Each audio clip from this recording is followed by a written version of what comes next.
Good afternoon, and thank you all for joining us. We have almost 100 people on and counting, and I think this is truly going to be one of our best events yet. My name is Kaylin Risvold, and I am the President and CEO of the Naperville Area Chamber of Commerce.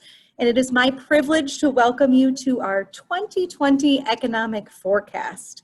It may look a little bit different, but the content is the same, and it's more important now than ever. First, I want to thank Calamos Investments for co-hosting this event with us, and to PNC for being today's event sponsors. Also, a huge thank you to our additional sponsors, Navistar and Edward Elmhurst Health. So this is a chamber event, the Naperville Area Chamber of Commerce event, and it's put on by our Business Works Committee. The Business Works Committee is chaired by Ryan McIntyre, who's going to do our introduction. So Ryan, take it away and get us started. Very good. Thanks, Kaylin. Business Works supports one of the core functions of the Naperville Area Chamber of Commerce, advocating for the interests of our member businesses. We support education and advocacy for local, regional, and state legislation affecting businesses in the greater Naperville area and region. The goal of Business Works is to pave the way for a bright economic future that allows our business community to thrive locally and on a global scale. As leaders and influencers, we encourage you to join in our efforts. First of all, serve on our Business Works Committee and join us at Business Works events like this one. Thank you all for your patience with us in this new format. And regardless of the COVID mitigations, we simply did not want to wait to meet in person. We knew we needed to get you access to this information as soon as possible so that you can have a better understanding of how your business may position itself in 2021 and beyond. Again, many thanks to Calamos Investments for serving as our co-host for today's program and for being a continued partner in bringing this event to our business community. Now I'd like to introduce you to today's moderator, Terry Savage. Terry is a nationally recognized expert on personal finance, the economy, and the markets. She writes a twice-weekly personal finance column syndicated nationally by Chicago Tribune Content Agency and blogs regularly on the Huffington Post. Terry appears weekly on the WGN Radio Noon Business Hour and on WGN TV Morning News, as well as national television and radio programs, commenting on the financial markets and current economic events. She is the author of of 5 best-selling books on personal finance. Terry is a registered investment advisor for both stocks and futures. Her expertise comes from experience. She started her career as a stockbroker and became a founding member and first woman trader on the Chicago Board Options Exchange. Please join me and welcome Terry Savage. Thank you. Thank you very much, Ryan, and hello, everyone. That was a fulsome introduction. And the older you get, the longer your bio grows, I think is what I figured out. Oh my, this is going to be so much fun. You know, every year I start out with a list of a bunch of charts, but you know, let's just cut to the chase. I'm looking at the Dow right now. It's at about 29,400. It's up about 400 or 500 points from where we were last year. So really, basically nothing happened, right? I mean, the market's just about the same level. So what is there to talk about? My goodness, a lot. Let me quickly introduce my panelists, and we will try and take your questions immediately after we let each of them speak for a few minutes. Gus Faucher, raise your hand, or good, your name's under there, Chief Economist of PNC Financial Services Group. Caroline Harris, VP of Tax Policy and Chief Tax Policy Counsel for the U.S. Chamber of Commerce. I mean, taxes are so boring, aren't they? What could happen to taxes this year? I mean, such a boring thing. And you always manage to make it interesting, and this year it will be. And of course, our living legend, John Calamos, market guru, who has quite a few things to say about the market today. You know, I looked, because I keep these folders, I've been doing this for so long, I have folders going back years, and I looked at my list of slides last year, and the opening slide was my favorite. Don't worry, be happy. Stocks are soaring, rates are low, unemployment's low, inflation is low, and the economy is growing. What could possibly go wrong? Stocks are at all-time highs on the S&P 500. When we met last year, it was October 20th. And my goodness, what on earth could possibly have happened in the interim? A lot. And I won't go over that. We've lived through it. And I think, you know, we're here talking about financial things. But let's just start out with an acknowledgement that there's probably, most of you have been touched by this COVID pandemic in one way or another. I hope it's not you that has caught this dread virus, but maybe a family member or a dear friend, and I hope the results were okay. And certainly the shutdown and the attempts to contain it have impacted so many of our businesses in the area. And some just don't even see a path to the future because this slowdown economically forget the stock market, but for the economy has gone on for such a long time. So how does restaurants survive? How do entertainment venues survive? Well, fortunately, we're doing this the day after we got some tremendous new hope. It won't happen overnight. It may not happen for months, but we now, that news about Pfizer's vaccine being 90% effective when it only took 50% to qualify for approval, gives us some hope. And yet, in the midst of whatever we say about the stock market at its highs, about the tax policy that might change, we recognize there's great economic pain. And maybe it's people who can't pay their rent or are worried about being foreclosed out of their mortgages. And so we haven't had a second stimulus yet. And so these are all topics swirling around us. And Gus, I want to start with you. We do this every year while we're all sitting up on the stage, but give us the big picture. We all know what we've come through, so maybe we won't have to belabor how ugly it was in April and May when the economy crashed. But where do you think we are now and going forward? So thank you very much, Terry, and it's a pleasure to be here once again. So we are in the early stages of an economic recovery from a big contraction we saw in the U.S. economy in the late winter, early spring. So when the pandemic hit, we saw a lot of businesses shut down either voluntarily or because of government restrictions. We saw enormous job losses. But the good news is that since May, we have seen things getting better in the economy. It's not that things are good. We still have a long way to go, but that things are much better than where we were 6 months ago. We had a contraction in real GDP of output of goods and services of about 10% from the end of 2019 through the middle of 2020. We just got numbers on third quarter economic growth, and they were the best quarter on record. Now, the economy is still about 3.5% smaller than it was at the end of 2019. And if we put that in perspective, if we just took that 3.5% decline, never mind the 10% decline we saw earlier, this would still be the third worst recession on record since World War II. During the Great Recession a decade or so ago, we saw the economy contract by about 4%, but that was over a period of 6 quarters. So this is still a much more significant contraction in the US economy in a much shorter period of time. We saw employment fall by 22 million between February and April. Now, we've added back about 12 million jobs since then. That's great, more than half of those jobs that are lost. But that still means that we're down by about 10 million jobs from where we were in early 2020. Again, if we look at the Great Recession, we lost about 8 million jobs, but that was over a period of a couple of years. So we still have a long ways to go. And in fact, we've seen slower job growth for the last 4 months. Now, job growth is still good. We had a nice October jobs report, added about 640,000 jobs over the month, saw the unemployment rate fall from 7.9% to 6.9%. But again, the unemployment rate was 3.5% at the beginning of 2020.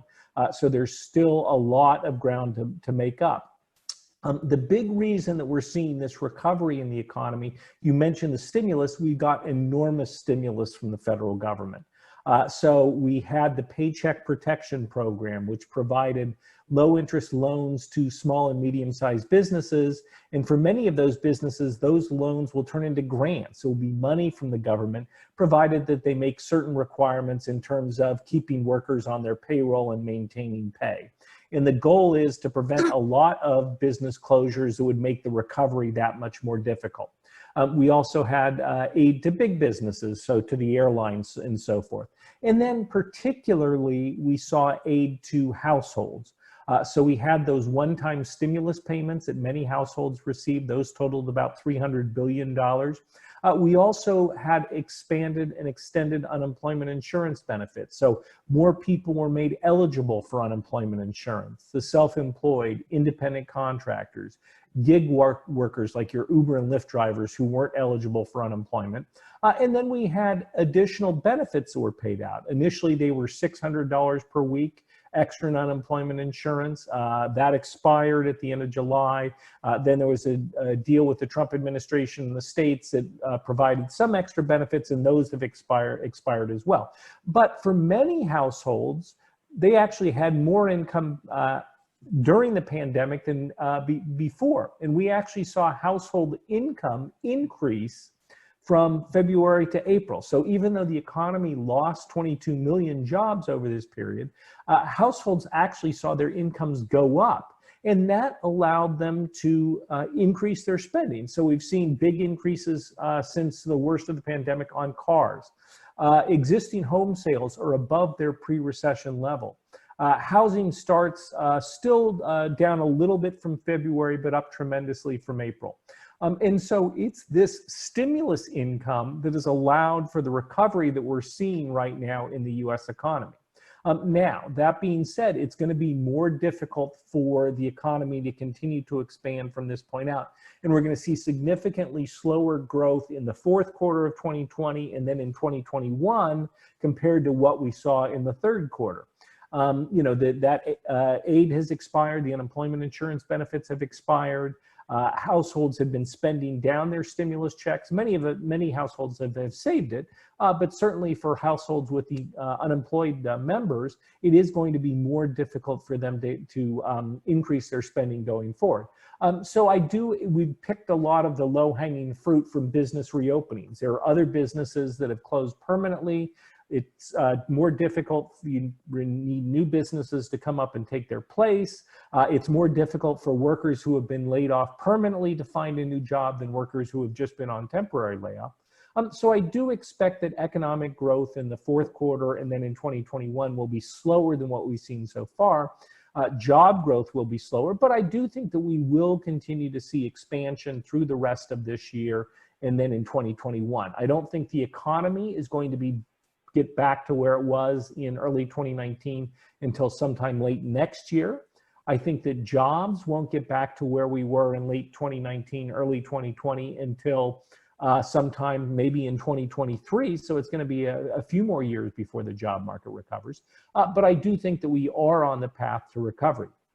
Certainly the news that we may have a vaccine, let me qualify that.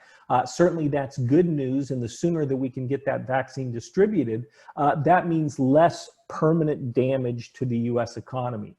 In terms of the presidential election, I think we will get another stimulus package. I think that there are incentives on both sides, both between Republicans and President-elect Biden, to get a stimulus package. I think it may not be quite as large as we would have expected had there also been Democratic control of the Senate.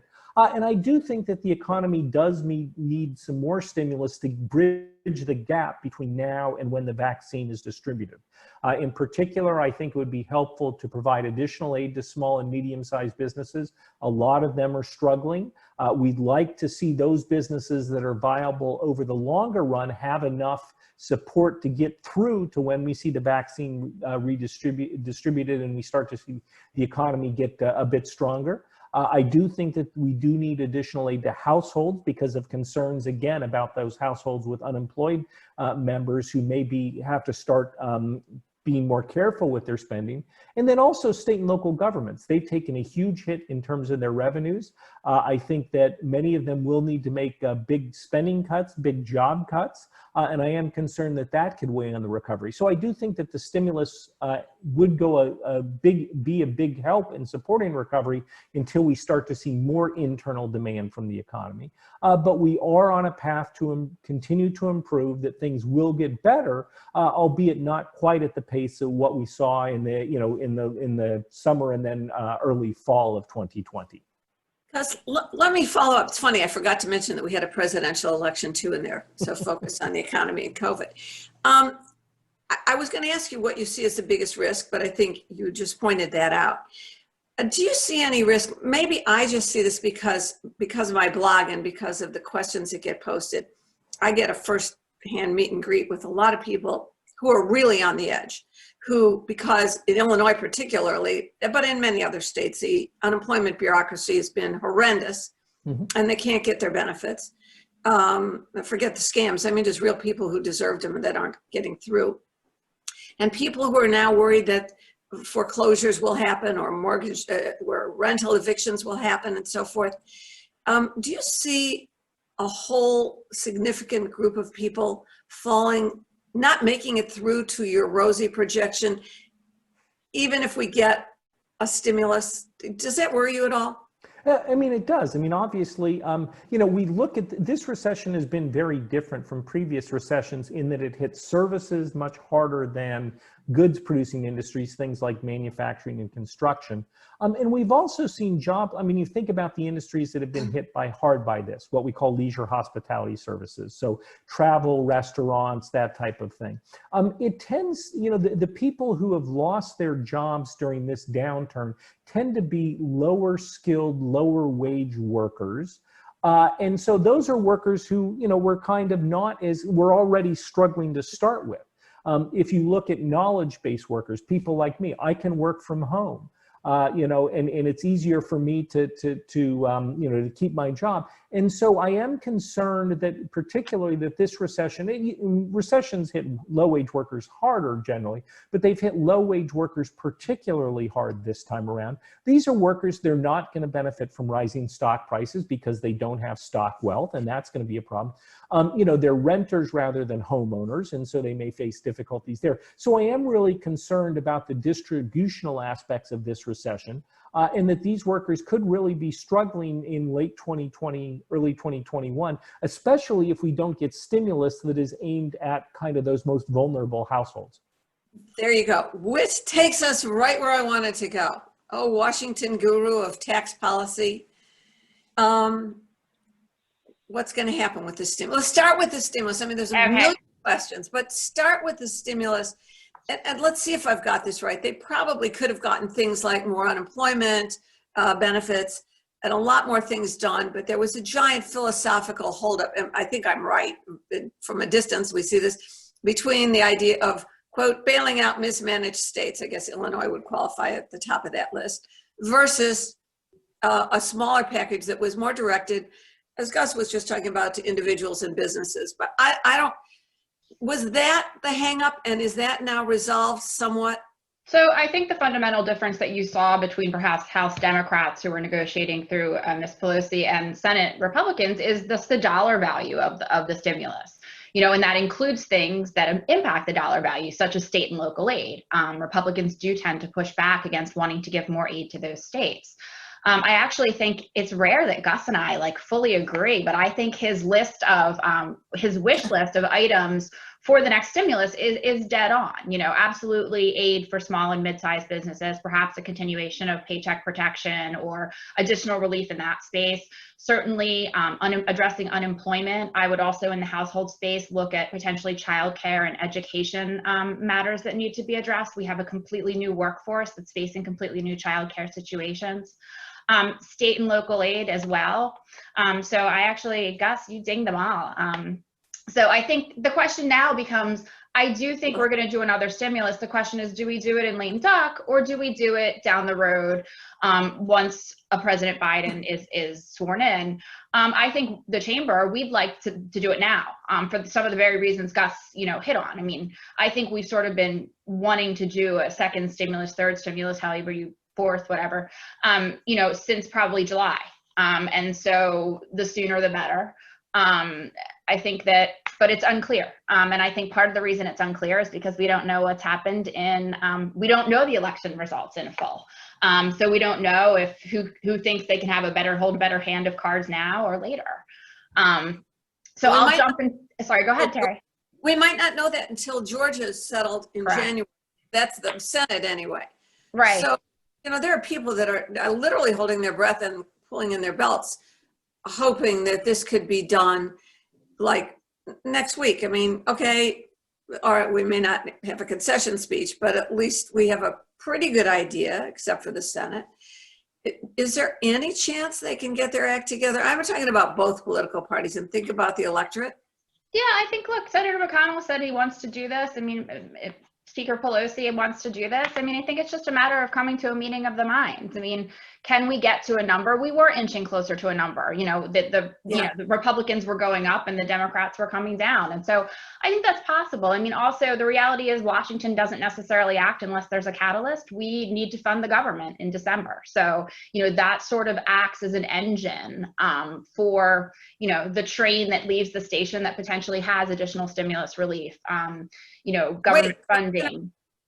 They did that in September. There was a you know, I made a big point of this in my media appearances. They couldn't get their heads together on anything to help real people. But they did fund a continuing resolution, which number one, pays their salaries. Number two, pays their health insurance. You know, they didn't suffer at all. Their plane trips home continued and so forth. So they've proved that they could think about themselves first. I mean, both parties here.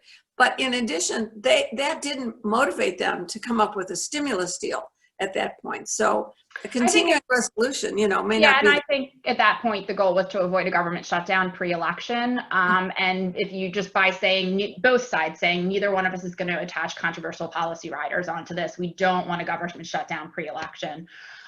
You know, the reality is December 11th, like you say, we have a continuing resolution until then. So something has to leave the station right there. And the question is whether stimulus will be attached to it. Well, what's your bet? You play the odds. You know what's going on. I'm really hopeful. I'm really hopeful. I'd like to see them move forward. You know, it really comes down to this. Look, you have the Georgia races that are undecided. Right now, you have 48 Democrats in the Senate. You have 49 Republicans. They just called Tom Tillis in North Carolina, and Alaska's still outstanding, but expected to go to the Republicans. So that would be 50-48.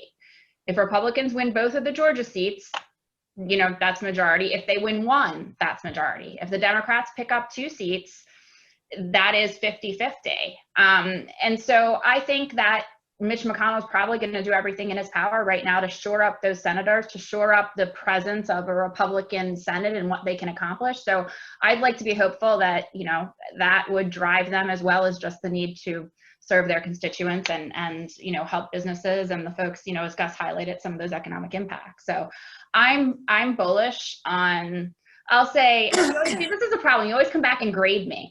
I will say, I want to be hopeful that we can get it done this year. We need to get it done this year.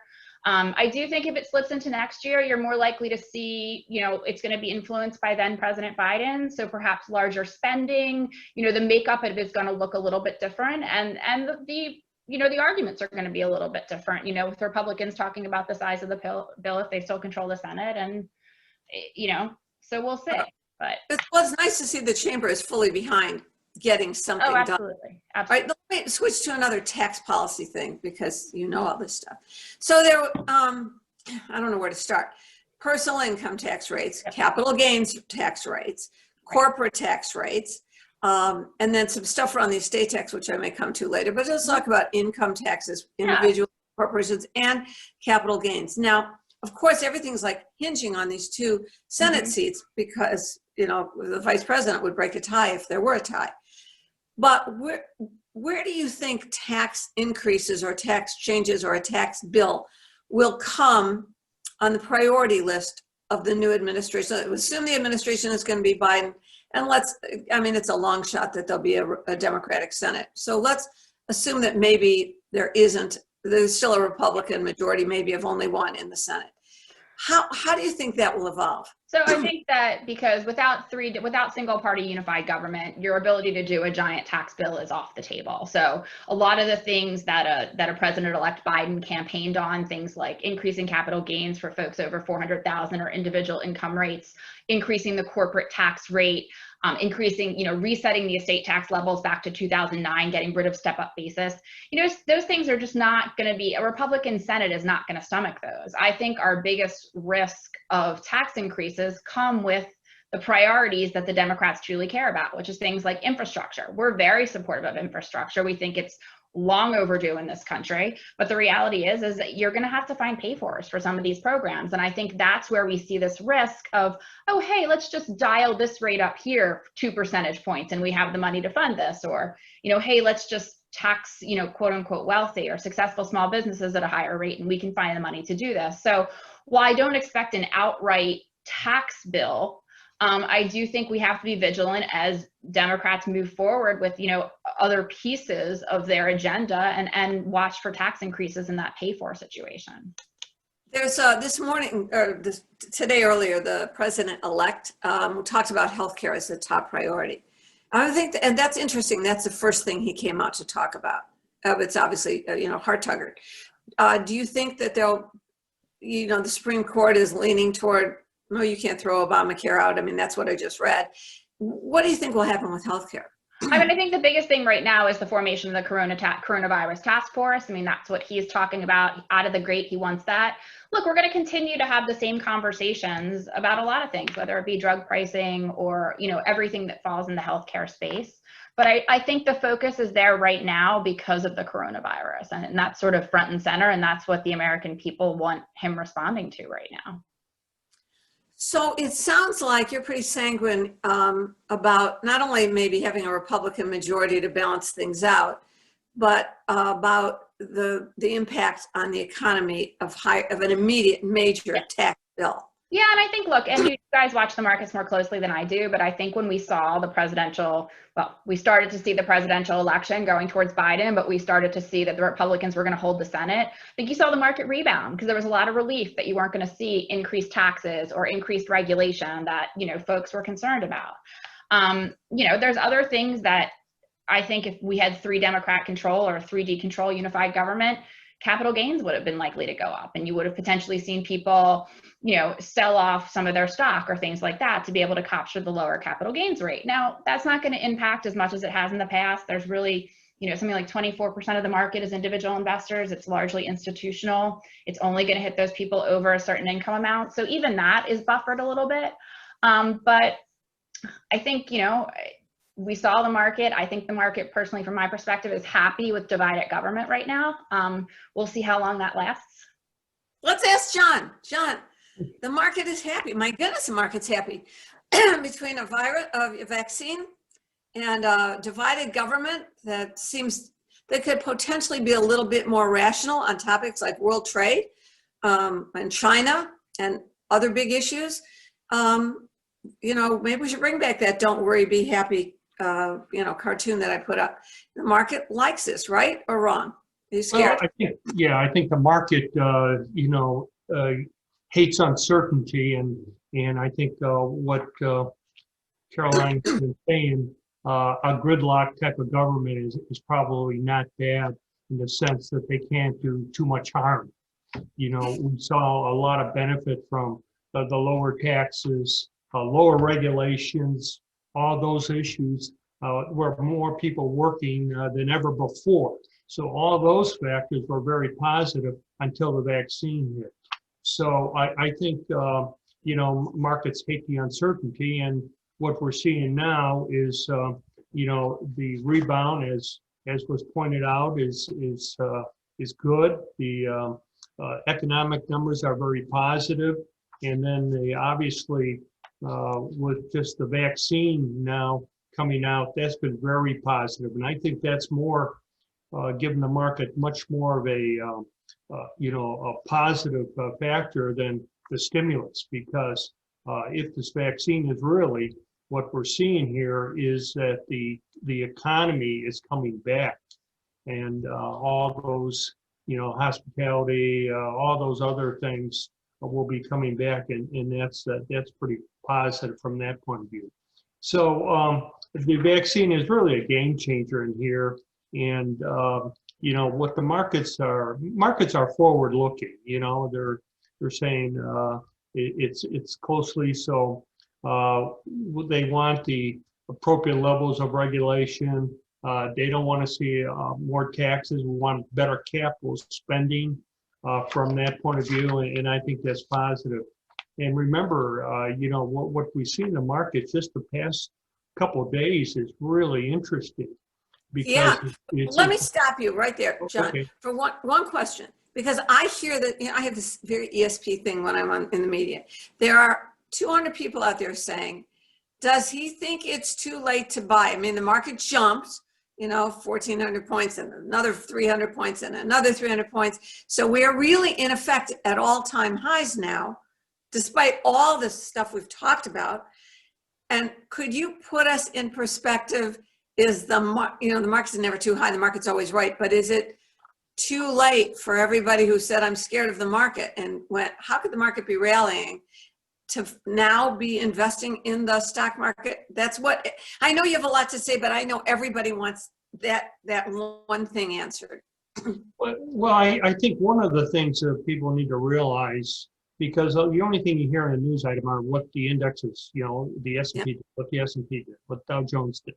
And it's not a stock market, it's a market of stocks.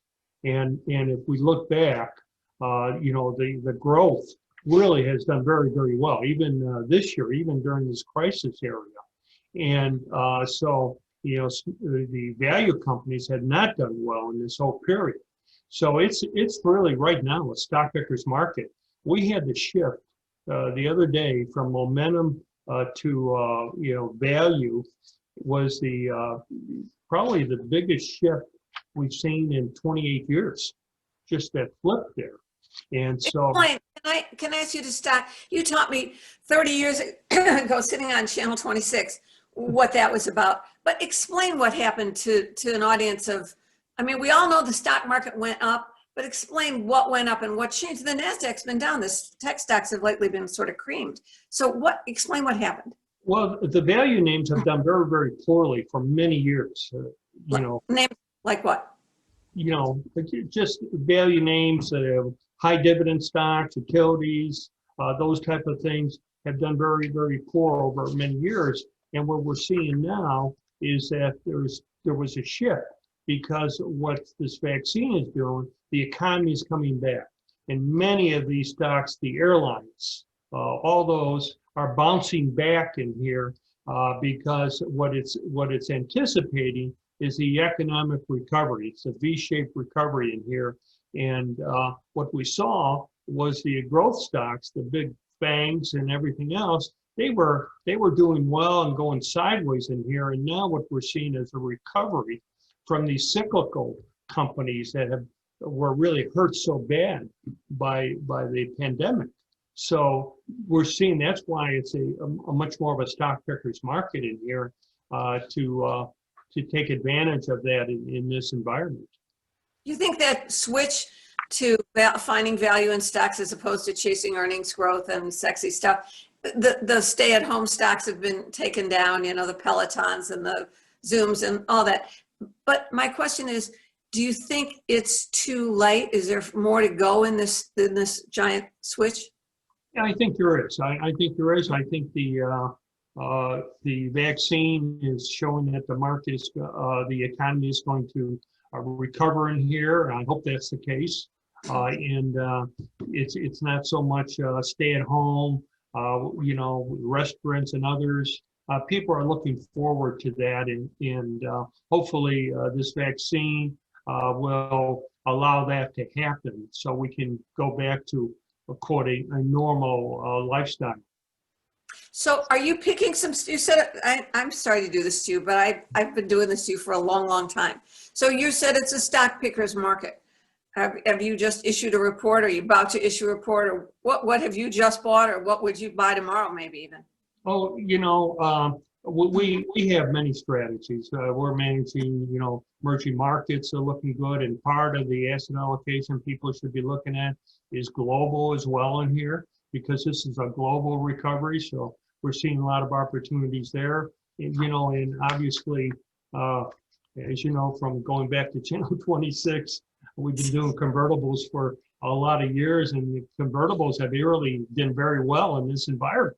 So there's opportunities here. There's no doubt about it. Yeah. All right. Now let me take you to the other side of the market. So what's happened, interestingly enough, is the Fed's kept interest rates artificially low, and anybody who's just say, 36 years, John, your hair is gray. You cannot find one in mine. I just fixed that. Well, I want to go to the other side of this story.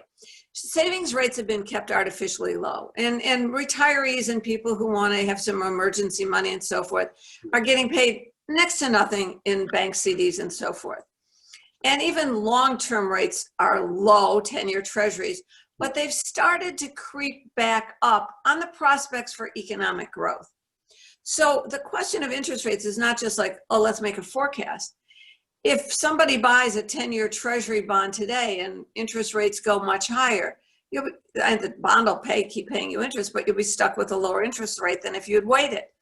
So my question is, what do you see happening to interest rates in this economic recovery? And can you warn people about bonds, unless they're your favorite convertible bonds, which give you the best of stocks plus interest?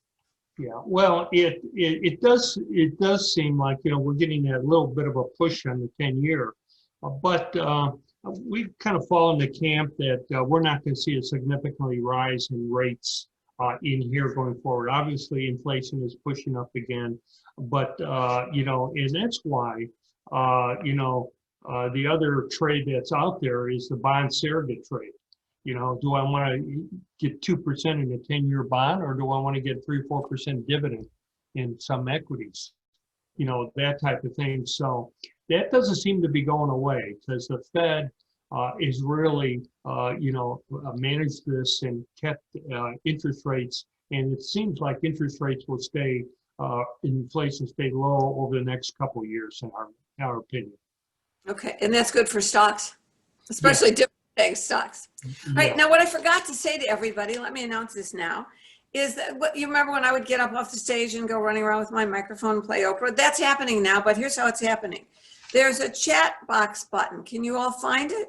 You can post a question, and I'm not quite sure how this is going to work, because I'm told we're going to see them on our screen, and we will we'll try and answer your questions. So we'll talk for just a minute more here, and then you can be posting questions, and I'll just dole them out to each of you panelists.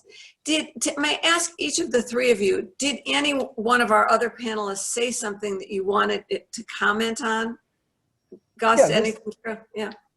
I just want to say, John talked, and you asked John about interest rates. The Fed is going to work very hard to make sure long-term interest rates don't rise too quickly, because they're concerned that that's going to choke off growth. If we think about one of the key factors that drove growth in the third quarter was the housing market. Why was the housing market so strong? Because the 30-year fixed mortgage rate fell below 3% and made housing much more affordable. So the Fed doesn't want to close that off. Another big avenue for third quarter growth was auto sales, which were very strong because borrowing costs on auto loans were very low. And so the Fed is going to work hard. They're going to buy long-term treasuries. They're going to buy mortgage-backed securities to make sure that long-term rates don't rise too quickly to support the recovery. I'm looking to find, what I'm doing, poking at my computer screen, is trying to find the chat feature where I get your questions. I see a lot Terry, of go to the bottom. Oh, Go to the bottom and click on the little bubble. Okay, I'm gonna let you check finish. the Q&A one. Yeah, got The that. chat one. I'm sorry, the chat one. Yeah, I got it. I found it now. I just couldn't find the thing. So I'm sorry, I didn't mean to interrupt you. So you think the Fed's going to have control over rates? We'll be able to. They have some control over rates, right? That's what they did coming out of the Great Recession. They had quantitative easing, and their balance sheet went from less than $1 trillion to $4.5 trillion. It's now up to $7 trillion. I think that the Fed will continue to try to, if rates are moving higher, and we've seen them come up about 25 basis points over the past couple of days, the 10-year Treasury, I think they're going to, push back on that and make sure that they don't rise too quickly, because they want to make sure that businesses have an incentive to invest, that low borrowing costs will allow consumers to buy new autos, to buy homes, and that's going to support the recovery. Okay. Caroline, I have one for you. I don't know if you followed this. Did you follow the fair tax battle in Illinois, and what does the defeat of the graduated income tax in Illinois say to you in general? So yeah, you actually saw a couple of states this year who had taxes on their ballot initiatives. Obviously, as you said, that the Illinois one was defeated. Look, I don't think everybody's willing to look to taxes to raise the revenue necessary to fund the government. We all know that state governments are no different than the federal government. They're struggling for revenues. They're struggling even more for revenues because of COVID responses. But I think that was sort of Illinois voters saying, maybe you need to get other parts of your fiscal house in order rather than just increase taxes. Very interesting, because there was pretty good repudiation of some of those tax measures. The one difference, of course, between the states and the federal government is the federal government can print the money. The states can't do that. Okay. And the federal government can run a deficit, and most states are required to balance their budget. That's the other factor. Yeah. Okay, here's one. Hi, the residential real estate market in the west suburbs has been crazy hot this year. What are your thoughts for 2021? Will the heart of Chicago cool off? So I would make this general, John probably knows about this, but the fact is nobody wanted to be downtown. It was COVID and it was riots and it was a whole lot of stuff. And you couldn't go to restaurants anyway, which is supposed to be the big part of being downtown. So Gus, you want to take a look at the housing market? Have we entered a major change, move back to the suburbs, back to the country, and will cities like Chicago, and especially Chicago, get hollowed out by people working from home? So the big deal, you don't have to commute, they don't have to commute anyway, and there are no restaurants, et cetera. Yeah, that's a very good question. I think part of it depends on how quickly we get the vaccine, right? If there's a vaccine and people feel comfortable being in large crowds again, going out to the theater, going out to eat, then I think that, maybe that appeal of city living will come back.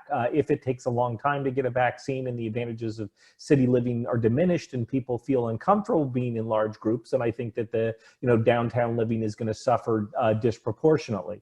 Certainly, I mean, part of what's driving house prices higher is the low mortgage rates again. And then don't forget, obviously, I mean, it's supply and demand. So if demand is greater in the suburbs, then house prices in the suburbs rise proportionally more than they would rise downtown. And eventually those low housing prices downtown are going to draw people in again. So these kinds of things equilibrate. So, that obviously takes some time. But I mean, but certainly I think that a lot of it, again, I think the vaccine is going to be the biggest factor. The sooner we get a vaccine, I think, the appeal of city living is going to be greater for those folks who are more inclined to it. And so I think that's going to be a big factor there. Okay. John, I'm going to go to this with you first, though. I was thinking it was for Caroline, but I'm going to ask you to follow up, Caroline. And I guess we danced around this. Are you concerned that the markets might be destabilized by the threat of senior government officials refusing to accept the results of the presidential election? This is a tricky question, but it was posed, will the markets be impacted? But got a crystal ball, John, on that subject? I think that's just presenting more of a gridlock, if they don't do that, they can't do anything, so it's much more of a gridlock, and from that point of view, and probably that's not a huge negative for the markets from that point of view, but it's hopefully they come to a conclusion here and we can move on. Yeah. Caroline, do you see, I mean, we've seen a lot of things we never thought we'd see in Washington in this past year. And do you see, the Secret Service people coming to forcefully carry out the current president in a chair? But more importantly, do you see, we've been seeing the firing of senior officials and an inability to work together on an acknowledgement, much less a transition. How's that going to impact Washington? And when do you think that we might get some resolution on that? Yeah, I think the reality is that, whether or not the current President Trump wants to hand over power and let the GSA provide money and funding, so the Biden presidential transition team has offices, those people are working. The Biden campaign just posted all the different cabinet secretary positions and the teams that are working from the business community, the academic community, et cetera, to select those people. I think the reality is that the president has asserted certain legal challenges in certain states. And I think when we go to recounts, generally, if there's a couple hundred vote difference, that makes, that could potentially impact, there could be an impact there. I just think that we're in the tens of thousands in most of those states. So I don't, I'm not an election legal expert, but I can do simple math. So I struggle to see that many votes flipping. Look, I think the president has actually been relatively silent. I mean, I know there have been some communications over social media, but, he's largely, quite frankly, gone off and golfed both days this weekend. That doesn't necessarily, I think he's, made some noise, but I don't necessarily view that as someone's actions who are, digging in and preparing for the fight of their life here. So I'm hopeful that we will have a smooth transition. I believe that we will have a smooth transition. But much like everything in the recent time, we have to go through pomp and circumstance to get there a little bit. Okay. Here's one. We should get someone from, well, I guess Gus, it'll default to you. I was going to say from the chamber. We've talked past the current spike in COVID. And, every 20 minutes, it seems like I get a new text message that the new cases in Illinois and so on are rising and rising. So this is a question. Illinois' continuing restrictions may be well-intended, this is put in parentheses, continue to weigh heavily on consumer confidence and customer confidence. Do you think we have to wait for the vaccine to be actually distributed to see any alleviation, to see business come back, restaurants come back? I mean, that distribution of the vaccine could be well into the summer. Yeah. And I worry about the things, we talk past it. The market can look past it, but some small businesses may not get past December. So how do you deal with it? Yeah, and that's a very good question. And I think some of it's the government constraints, but a large part of it is, I mean, I don't want to go out. I don't want to go eat in a restaurant right now. I don't want to get on a plane right now. And that's not the government telling me that I can't do that. It's me not wanting to do that. So I think, unfortunately, and we've seen this in Europe as well, that we're seeing rising caseloads. We're seeing record high caseloads in the United States. I'm hopeful that, we could all wear our masks when we go out, try to contain the pandemic, at least in the near term, until we can get a vaccine. And then again, and I think this is something that Caroline discussed, we need aid for those small and medium-sized businesses so they can get through this, particularly now that Let me stop you, because that's the next question I was going to give you. I'm just watching them come up here. So that's just where I wanted to stop you.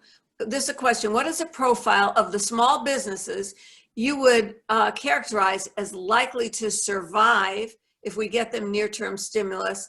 And are these also the firms most deserving of a higher priority target for the next round of subsidies? You acknowledge that we need help.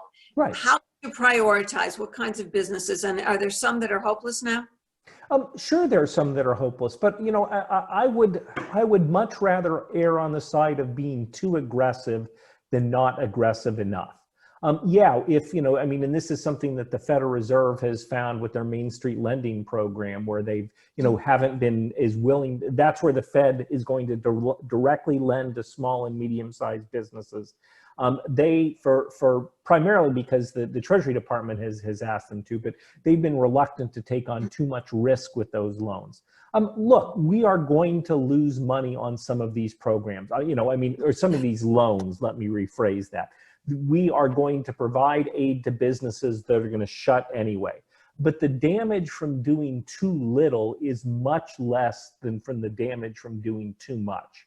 And I would much rather err on the side of giving some businesses assistance that aren't going to make it than having viable businesses that are viable over the long run, forced to close because we're not going to provide them enough aid to get them through the next 6 months.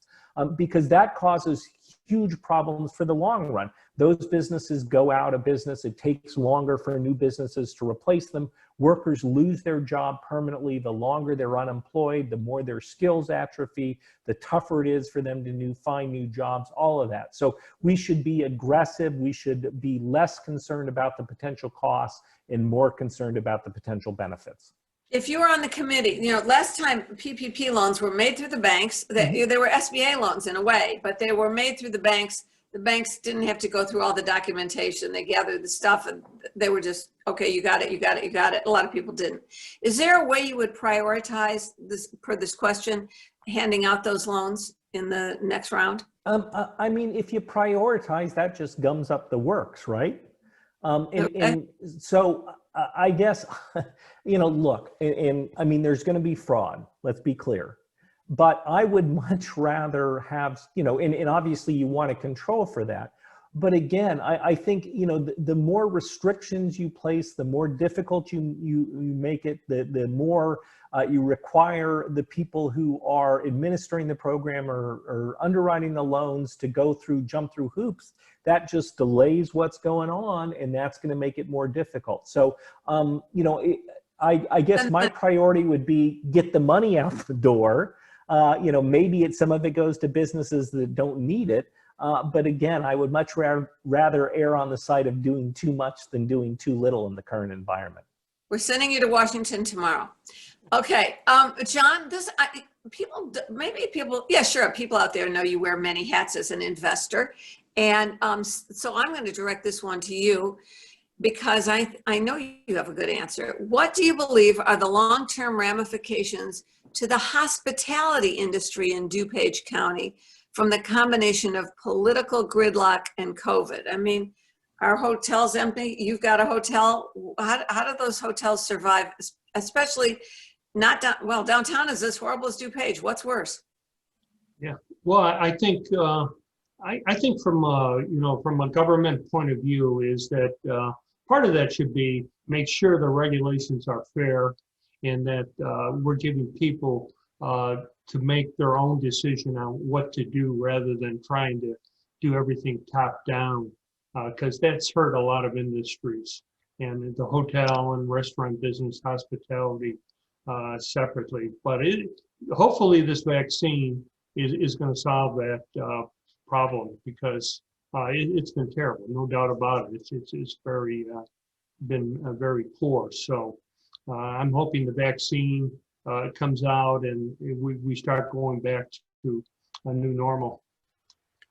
Think about that beautiful hotel that we always meet in, and the rooms that aren't sold, and the food that isn't put out in the restaurants, and the servers who aren't there getting tips or salaries and the people that put out the chairs for the meetings. What's happened to those people? Yeah, it's all those businesses are very tough, no doubt about it. So keeping them going is very very important, no doubt. And some of them aren't going to be able to keep going. All right, here's one for all three of you. We focused a lot on domestic issues related to the virus and elections, but curious what the panelists may think about any global, think China or Europe, for example, impact that could affect the U.S. recovery. Will we be first and best? Will they drag us down, or are they going to be first and best? I'll start with that one. I think that the international effects of this are perhaps a little bit less focused on.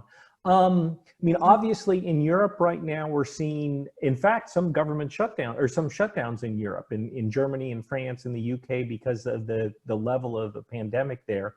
So I think it's likely that we might see contractions in Europe in Q4. We're not doing that in the United States. So our economy is holding up a little bit better. But certainly that is something that we're seeing over there. I think over the longer run, first of all, I think that a Biden administration will be tough on China in some ways, perhaps is the Trump administration. I think that, because of human rights concerns, I think that there is bipartisan anger at the way China has handled the pandemic, and they weren't straight with the United States. And then I think trade concerns. So, we may not see the same tariffs that we saw under the Trump administration, but I do think that the Biden administration in some respects may be tough on China. And then the other thing is that I think that, we're going to see businesses rethink their supply chains. We've seen enormous disruptions in global trade flows because of the pandemic.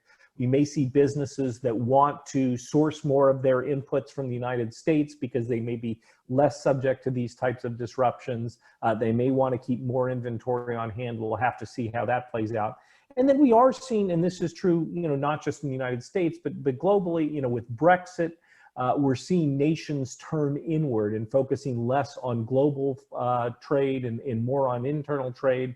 I think that there are costs to that, so I'm concerned that that process could go too far. But I think that is seeing something that we saw before the pandemic, and it's in fact been exacerbated by the pandemic. Let me go to Caroline, right there. Okay, China. That's going to, the chamber, this is a really interesting position because if you take classical economics, which Gus is, we know that trade barriers don't help anybody, and the taxes are not paid by the foreign government.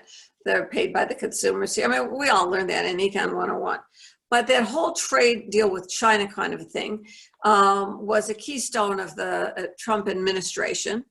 It hurt farmers. To some extent, it probably hurt consumers. I'll let you comment on that. But my question is, do you see, because Gus said that a Democratic Biden administration, might be equally tough on China for the reasons of COVID and human rights and so forth. Well, how do you see that play out? And how does the chamber look at that?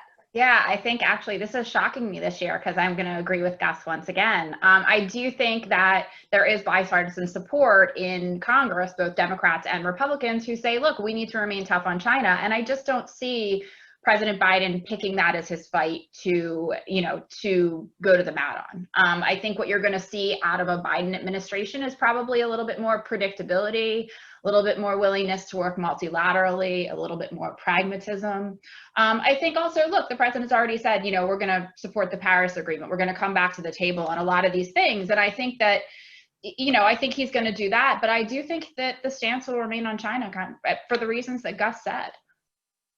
That'll be interesting. So that's do you take a look from the point of view of the chamber on global political influences? Do you think that Russia now, whatever you might think of Trump's relationship with Russia and how that played out, but the point is, and also Asia, where we pulled out of the Asian agreement, do you think that this new administration is going to be good for business in that sense because it was so nonsensical before? North Korea, Asia, and Russia. Look, I'm not an expert. We have a team of over 100 people in international. I won't insult them by trying to summarize what they do or their knowledge. But the reality is there is, I think that, John hit on certainty. And I think that the Biden administration is likely to bring a little bit more certainty in how they negotiate or the predictability of what they're going to do or just consistency over time. And so, I think that's, what's going to change fundamentally,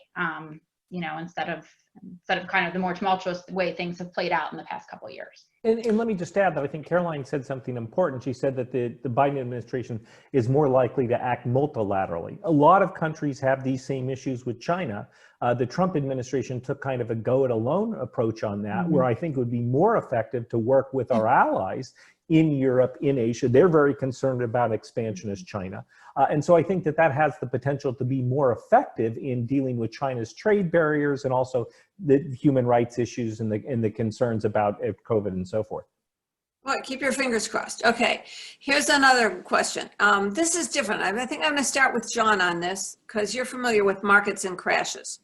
This is, would you anticipate a housing crash in the coming months because of the high number of folks who have been unable to make mortgage payments? Now, there's been a moratorium on foreclosures.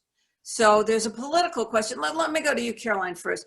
Do you think one of the top priorities of a new administration is going to make some kind of a deal for, it hurts the banks if they can't collect the mortgage money. It hurts the landlords. A lot of them are retirees who own 4 flats if they can't evict non-paying tenants. So I can see that side of it. On the other hand, do you think we're about to see a wave of evictions and foreclosures? Tell me that, and then I'm going to come back to you, John, and say, is that enough to make a market crash? I think if you're doing a stimulus, if you're doing a lame duck stimulus or you go into a Biden and you're doing a stimulus there, I think that you're likely to probably see relief in those areas through spending programs. That's pretty consistent with the way Democrats have gone in the past on that. And also this notion, look, we're doing all these things as Gus kind of hit on, our next stimulus bill, we need to do these things to help households, whether it be unemployment insurance, whether it be childcare, as I mentioned. You're not going to do 1 and 2 and then sort of jab them with the stick over here by not providing that kind of relief. I just sort of view it as going hand in hand. Wait a minute, could you go back and I caught my ear when you said childcare. You're a conservative Chamber of Commerce organization. You're also a Woobit, and that makes it interesting that you would focus on that as an item. What do you think a good move would be what do you think a good move would be now for a new administration to make relative to child care? There's a lot of things you can do with workforce and education, whether it's improved programs, whether it's dealing with folks, as Gus mentioned, who have been unemployed for so long that their skill sets are now obsolete, or it's dealing with the New World Order, which is you have a tremendous amount of working parents at home who are dealing with children who are being homeschooled. So I think it's probably going to be a variety of education programs, whether it be through Department of Education, it could come in the form of tax credits or some sort of tax incentive, or just in forms of increased money for workforce training. I think we have a changing world here and we need to adapt to it, and education and workforce is undoubtedly key to that. That's interesting. Let me mention again, I think I'm going to keep scrolling to see if we have more questions, but if you've got a question, we've got about 15 more minutes. Now, let me just see. Oh, gosh, here's one. Oh, John, I said I was going to come back to you. You've seen market crashes before, and we've seen the housing market crash. We've seen a couple of them, of real estate market crashes over our lifetime. I used to laugh when people thought the price of your home could only go up. I remember sitting at a sushi bar in California just before the last big market crash. I'm trying to remember when that was. And a young couple was saying, if we don't buy now, we'll never get in. And I turned to them, because you could do that at a sushi bar, and I said, just wait 6 months. The prices will come tumbling down. And they looked at me like, who is that crazy lady? And it happened out in California, especially. It was certainly a disaster, and probably that was a decade ago. John, can you see a housing market crash? Well, you know, what we've seen already, if we look back over this, we've seen a lot of industries really get hurt bad in here. And so it isn't like the housing is going to crash the whole market from that point of view, because we've seen a lot of industries really get do very, very poorly in here. And now we're seeing them come back. Obviously, the low interest rates and hopefully a stimulus for helping the banks help with the housing. You know, I don't think I see a crash because of it. Well, I've got you on stocks. Well, wait. While I've got you on stocks, John, there's a question here. Is the NASDAQ decline of the past few days a really good opportunity to buy tech stocks? That's aimed right at you, so. Okay. The tech stocks are still, you know, there, and is it a buying opportunity? What we're seeing here is the tech stocks and the NASDAQ kind of going sideways in here while the rest of the market's recovering. So it could be, you know, you have to be more specific. You know, we saw Apple come out with things today, that type of thing. But technology is not going away. Technology is not going away, so we have to be very specific about that. But there's other opportunities in the cyclical growth area. Okay, Gus, I'm sorry I interrupted. What were you going to? Two points on the housing market. The first of which is we don't have the overbuilding problem that we had, you know, 12, 15 years ago. So, I mean, you were talking about California. They had way too many houses in California, way too many houses in Florida, Nevada, Arizona. And so that was a big part of the problem. The other big advantage we have now is that the financial system, in particularly the banking system, is much better capitalized. You know, and we had banks that were, you know, the big concerns about the banks with the decline in housing prices, and that led to credit flow problems because of the regulations that were put in place after the financial crisis. That the banking system is much better capitalized, and so that's another big difference. So given all of that, I think that the fundamentals for housing are pretty solid right now, and I'd be very surprised if we see a crash. Maybe we see slower appreciation in prices or flat prices, particularly if mortgage rates rise. Sure, that could happen, but we're not going to see the, you know, the 10, 15, 20% house price declines that we saw in 2008, 2009. Caroline, this one is directed right at you, just like the arrow about the tech stocks was to John. Let me read this carefully. The 1031 like-kind exchange is very important to our economy. That allows people to sell real estate and exchange without paying capital gains taxes. That's a kind of a short version of that. And President-elect Biden on the campaign said he wanted to eliminate 1031 exchanges. Do you think 1031 is on the chopping block? Sure. So I will say hi to my friend Dan Wagner at Inland Realty, who loves 1031 and asking this question. So I think a couple of things. Number one, with Senate Republican control, I'm going to assume divided government. I do not see a lot of the Biden tax proposals going through in that manner.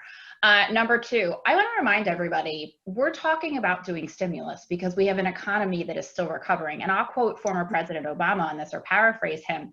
The last time you want to raise taxes is doing, a recession. And so the reality is I think if we were in a vacuum, we didn't have COVID, we didn't have the economy like this, you would potentially be facing tax hikes. But the reality is we're not going to do stimulus right here for this little piece of business and then try and, increase taxes over here. So Look, this is the way I view this. This is very similar. You know, I'm not, Gus said the housing drops aren't going to be the same, but look, we went from a President W. Bush into the Obama administration. We had done some stimulus to try to you know, address the financial crisis. You know, Obama came in, did additional stimulus. You know, and Obama had talked about tax hikes all, you know, through his campaign as well.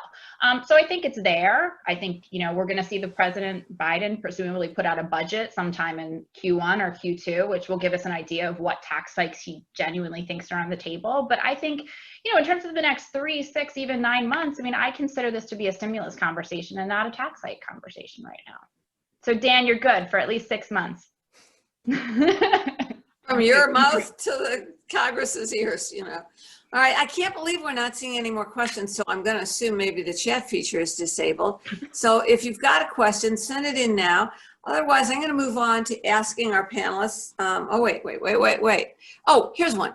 Gus, when you said unemployment won't recover till 2023, what did you mean by that? Did you mean a return to pre-COVID levels, historical averages, et cetera? What are you seeing that makes you believe that it won't recover until 2023?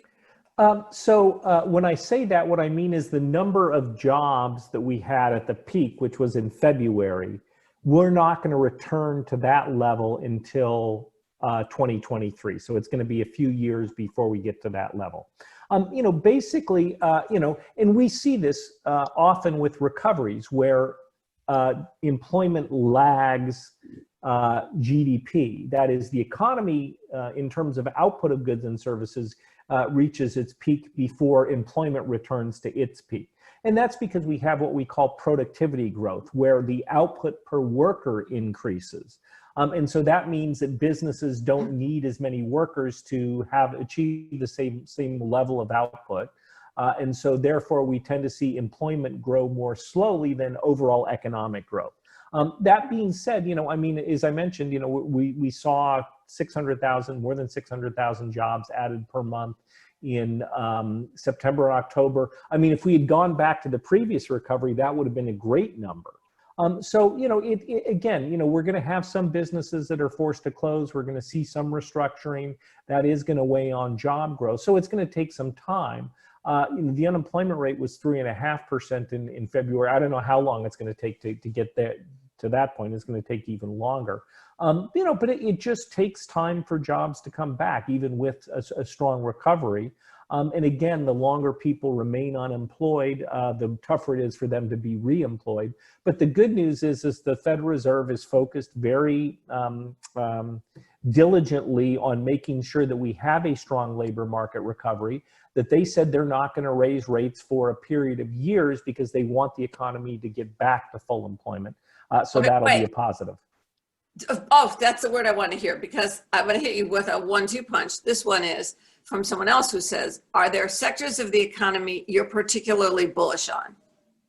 I don't know if I'm talking about stocks particularly, but I'm going to get back to John in a minute. But for the economy, for growth, for where you'd open a business or where you see opportunity, bullish.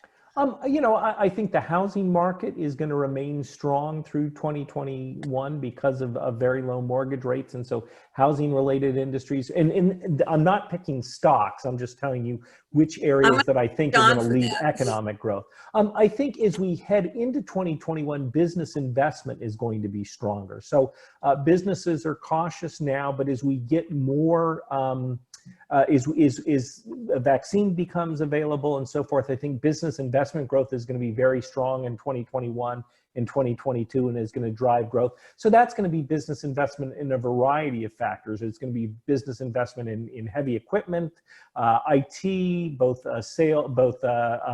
hardware, software, services. It's going to be business investment in equipment. And then I think consumer spending growth, which is very strong right now, is going to remain solid, but it is going to slow over the course of next year as the effect of that stimulus fades. And as we see perhaps a bit higher consumer interest rates in 2021. So this, you know, in the near term, it's going to be housing, consumer spending, particularly goods spending. 2021, it's going to be more business investment that's going to lead growth into 2022. Okay, John, I'm coming back to you because I love urging you to give me, if not stocks, sectors or something. So Okay, now we know what Gus is bullish on. And we had a really kind of a bullish thing from Caroline. I mean, I interpreted that, and I'm liking the way where this conversation is going now. Because Caroline said, no, stop worrying about taxes right now. Yeah, there'll be taxes, but this is a conversation about stimulus and how much and what and where. And Gus says, you know, there's going to be, you know, employment's not going to come right back, but there are going to be sectors of the economy. There'll be more productivity. There will be growth. So please come on back, John, and give us some investment sectors. I mean, I know you said the cyclicals. I know you said value, but our audience needs some more specifics. I won't write it down. Well, you know, I think obviously what we're seeing in the more of a cyclical recovery here is, you know, energy is coming back, you know, so energy, materials, the financials are areas that we're seeing opportunities. Some of the industrials, we're seeing opportunities, obviously healthcare. So there's opportunities in here, no doubt about it. Okay, explain something. I really don't know the answer to this. I've been watching CNBC morning, noon, and night. What's bullish for healthcare? I mean, is it bullish that Obamacare, the Affordable Care Act, doesn't get thrown out, and it may even get expanded, and that means health insurers and the big health companies get to make more money off of Americans? Is that what makes you bullish on healthcare? Yeah, more of the biotechs and what's going on with the vaccines and those types of things are interesting because, you know, there's a lot of research being done in that particular area. So that makes it interesting from that point of view. Hey, John, do you have I know that this is probably borders on the fringe of being illegal because you can't make an offer without a prospectus, but do you have a fund for real people, retail investors, not a convertible one, but is there a fund that you're managing or your firm's managing that's organizing itself around the themes you're talking about? Oh, we have a lot of funds. So I know you across all the sectors. You know, we're seeing a lot of opportunity in emerging markets and global equities and that type of thing. So there's not a particular fund. We have a long short fund, you know, those type of things. So yeah. You've always been so much more sophisticated than everyone else. Is there one fund called, this is our equity fund that we think is going to do well in the next year and a half, so we're focusing on the various sectors around value and the kinds of things you just said? Is there a name of one fund that does that? No. We call Calamos Investments to talk to someone there. Okay, I tried for you all. I mean, you make a good case, John, and I thought maybe we could shortcut the process. All right, let's hit just a couple more before we go. Gus, here's an interesting question. Are you comfortable that our real unemployment rate right now is 6.9%? I'm not comfortable saying that. What I am comfortable saying is that the job market is far, far better than it was at the worst in the spring, that we have added back millions of jobs, that many people who were on temporary layoff have returned to the job market. But we still have big problems in the job market. We have many people who are on temporary layoff and are likely not to be recalled, that we do have people who are on permanent layoff, and it's going to be difficult for many of them to find work, and particularly in sectors that have undergone a lot of restructuring, like restaurants, hotels, that type of thing. And then we also have a lot of people who are underemployed, that people who are working part-time who would like to be working full-time. And then in something in relation that Caroline talked about, we've also had people who dropped out of the labor force, either because they don't think they can find a job or because they need to take care of their kids because their schools are closed and so forth. So their unemployment is a serious problem. We have millions of unemployed people out there, but it's not as bad as a problem as it was in April and May, and the job market is getting better. Obviously, we'd like to see it get better more quickly, but it definitely has improved and will continue to improve going forward. Okay, now I'm going to ask you something that someone posted in a negative way. I'm going to turn it around with, sorry, questioner, who asked about, are there some industries that might never come back? I'm going to ask you to do something a little different. And Caroline, from a regulatory point of view, and tax point of view, you could chip in on this. What pieces of our economy are probably not making it back, and what pieces of the economy, not because of so much taxes or regulatory or the politics, but because of what we've all been through? What do you see growing in the future? What will change? I mean, we won't travel as much. We'll Zoom an awful lot more. I don't care if the stock went down because now we're going to get back on planes. Good for the airlines. I want them to make it. But I think we'll still be doing a lot of Zoom, which means I don't have to buy as many clothes and so on and so forth. So that's taking it personally. But so the question is, what do you think, each of you, has permanently changed? John, I'm going to start with you.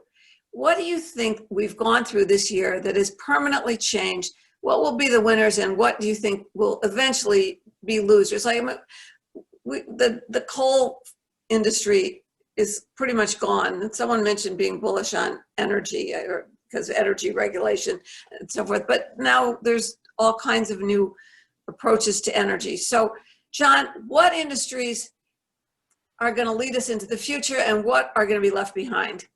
Got a quick summation? Yeah, I think one of the things that we're learning from this is all the virtual meetings that we're doing, whether it's Zoom and others, that's not going to go away completely.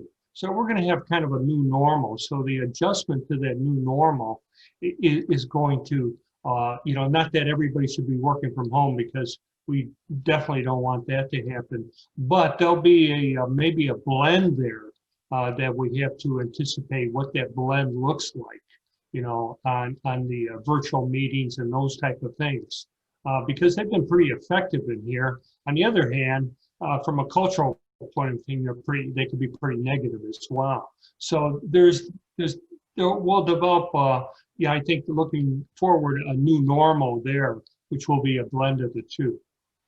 All right, Caroline, is there something you see, because you see more likely regulation of a particular industry or regulated out of business versus where you see the opportunities from the point of view you look at? Sure. I mean, I kind of hold the same stance on regulation that I said on taxes, which is we still need stimulus relief. So I have a very hard time seeing an administration or, that really tries to, negatively constrict any part of the economy right now.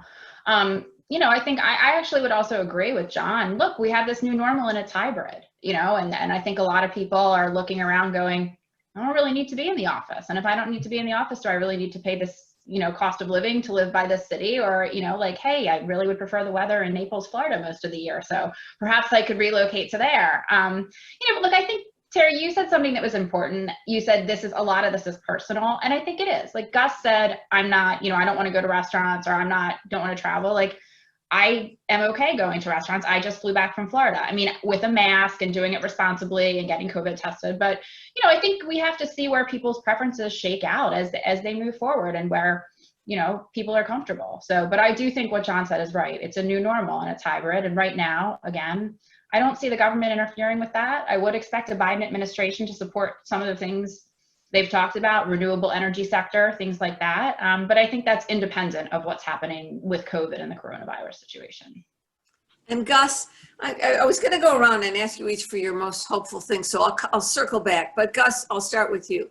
What's the most optimistic thing you want to leave us with? There's plenty to worry about, and we all know we've been worried for a year. So what's the most optimistic thing you can leave us with today, Gus? I think that we have seen decisive action from policymakers. Both the Federal Reserve has acted very decisively, and then we've seen decisive action in terms of the stimulus that the economy has gotten from Congress and the Trump administration. So that's very encouraging, and I think that has really allowed us to experience the rebound that we have so far. I'm hopeful that we will continue to get both monetary and fiscal stimulus that will allow the recovery to proceed throughout 2021 into 2022. All right, and John, what's the thing that you're most optimistic about, either in the markets or just in general in the economy? Yeah, well, the markets are always really looking at the economy, and what we've seen here, this has not been a normal sort of recession or depression. Because it was caused by the pandemic. It wasn't caused by bad policy. So the recovery is so much That's why we're having this V-shaped recovery. And so I'm hoping that V-shaped recovery continues and we can get back, because we had a really growing economy right before the pandemic. So this V-shaped recovery, I'm hoping that we get back to that sooner. And with a gridlock in Congress, I think that's very positive. Okay, there's a hopeful sign. Caroline, I'm going to leave it with you. You've got your finger on the pulse. I mean, not just the big picture, but what's happening all the time. Wrap up all those positive thoughts you gave. All right, so I'm going to go. I am grateful for stimulus. I do believe we're going to get future stimulus. The economy needs it. I want to see us to continue to recover. I personally was excited this past weekend to see a lot of partisan differences be put aside and to celebrate having the first woman vice president of the United States. I saw so much positivity all over social media, regardless of party. As someone who grew up watching Geraldine Ferraro run with Mondale, I mean, I think that is a tremendous moment in this country's history. And I think that you have to look for those things and that positivity, and that's what I'm focusing on. I love it. It's a wonderful, I think we've had a wonderful event. I just got an emergency tornado alert, seek shelter at the lower level. I'm actually at my house in Wisconsin. So I'm going to drop off at this moment and go down to the basement with my little dogs. I hope you're all staying safe. Check your phones to see if you got it. And I'm going to turn it back over to Kaylin to close out the meeting. Okay. Awesome. Thank you, Terry. Please stay safe and watch those alerts right now. Our area here is still under a tornado watch, but not warning. So you all can stay with us for a few minutes while we do some thank yous. Huge thank you to Terry Savage, Sean Calamos, Gus Faucher, and Caroline Harris for your insight. Another big thank you to Calamos Investments, PNC, Navistar, and Edward Elmhurst Health for your sponsorship of today's event, which I was able to bring you from the Calamos conference room here at the Naperville Area Chamber of Commerce. So thank you all so much. Huge thank you as well to the staff at the Naperville Area Chamber of Commerce, as well as the Calamos team who worked behind the scenes to make sure that this flowed pretty well. And I'd like to think it did. It's a different format. It's crazy, but with 2020, we kind of all pivot together. So thank you all for being fantastic panelists and answering our questions and going with us this year. So we appreciate it, and we will let all of you get back to check on the weather and stay safe, and look forward to seeing you all again in 2021. Okay, thank you. Bye, thank you. Bye. Bye.